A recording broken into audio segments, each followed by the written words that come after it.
Antonio Luna ay malupit, abusado, mayabang. I'm Carmen Reyes. I did makeup prosthetics for the film.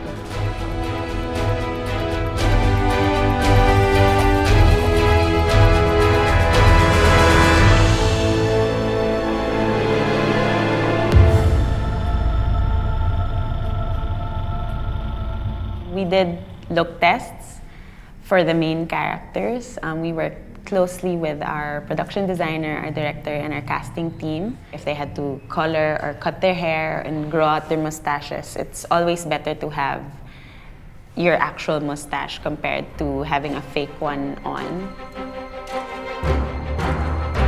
We had pictures of the actual general, so we kind of based it on that.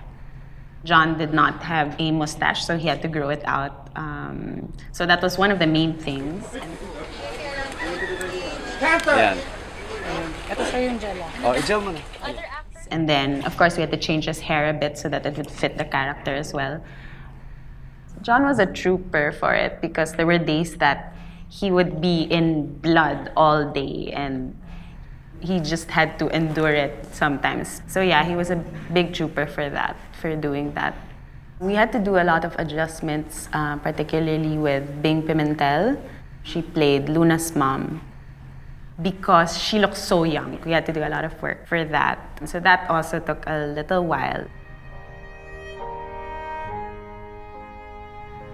Another character that really stood out was the president, Aguinaldo, who was played by Mon Confiado. He lost a lot of weight for the job. He had a distinct hairstyle, so he told us that he really looked for a barber that did it well. So he went to that barber and asked that barber to cut his hair that way, and so we had to maintain it the whole time. He even had to change his hairline. So that was one particular character that was really achieved through makeup and hair. Another one was for Lawrence Martinez as Mascardo. We based his look on an actual person. So we had pictures of that. I don't know if you noticed that in the movie, his mustache wasn't the whole mustache, but that was symbolic of how frustrated he was because he couldn't even grow out a full mustache, and Luna's mustache is so distinct, right? So that was part of his frustration. It was symbolic. And it just really made his character what he is. Sa presidente lang ako susunod at hindi sa mga taong katulad ni Luna. Ano ba talagang pinag-aawayan ninyo? Isabelle. Bahala kay ni Antonio Tomas. Para kay mga bata.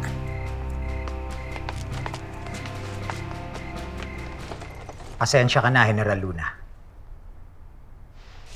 Hindi ko matatanggap ang iyong pagbibitiw. Pero hindi yan ang Ikaw lang nakikita. ang maaaring mamuno ng ating hukbo.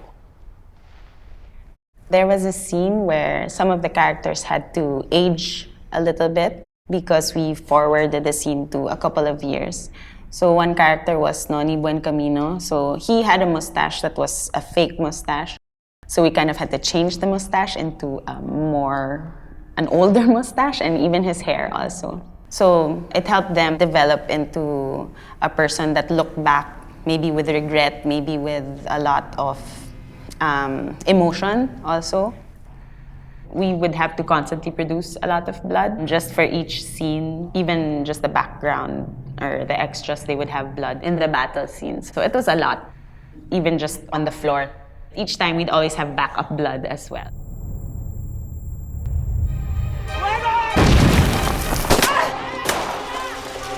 I researched about how the body actually really works. Like if you get hit by a bolo, which was one thing in the scene, right?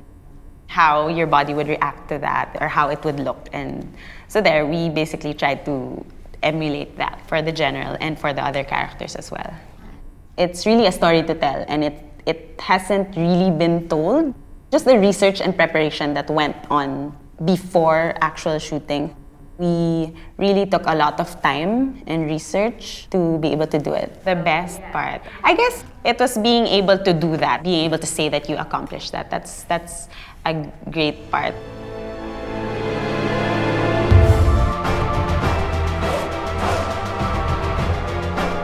Siya ang pinakamatalino kong Heneral. Walang nakaangat sa batas kahit na presidente. Heneral, baka may makadinig. Eh di makinig sila.